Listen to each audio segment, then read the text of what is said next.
Getting in some breaking news now, and the government data just being put out right now. Initial figures of the government putting out numbers of how our economy has grown.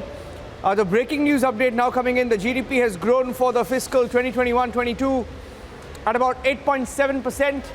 8.7%, big jump in India's GDP. 8.7% growth in 2021 as against contraction of 6.6% in the previous fiscal. So it's a big thumbs up for the government as far as the GDP growth is concerned. Abhishek is joining me with those details. Abhishek,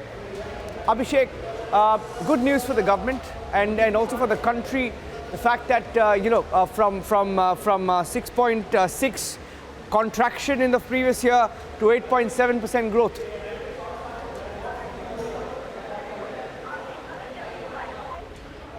Abhishek.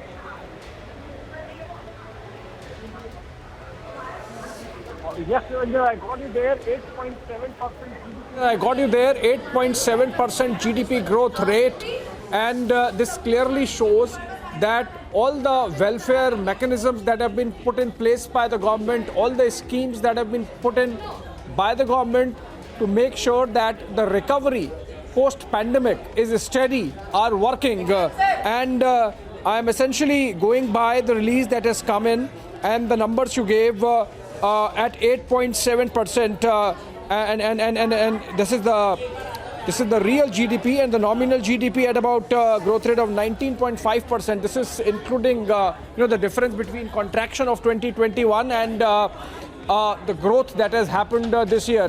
I think despite the headwinds that have been there in the economy, Niranjan, remember, we are talking about a period when there have been energy supply shocks. We are talking about a period when the war in Europe between Russia and Ukraine has disrupted supplies. We are talking about a period when food supplies have been affected. We are talking about a period when because of weather conditions, there have been shortages of wheat, prompting the government to put a ban on export of wheat. And despite that, if we have clocked in 8.7% growth rate vis-a-vis a contraction of 6.6% last quarter, I think this means that all the provisions that have been made by the government by way of various PLI schemes. I'm trying to find out the PMI numbers, Purchasing Managers Index, that will give an idea of what level of manufacturing activity is going on in the country, and that is a measure of the confidence that the private sector essentially has in terms of making investments going forward. But what is important is that economy seems to be on an even keel, and the government is shepherding the recovery post-pandemic with all the schemes that have been put in place.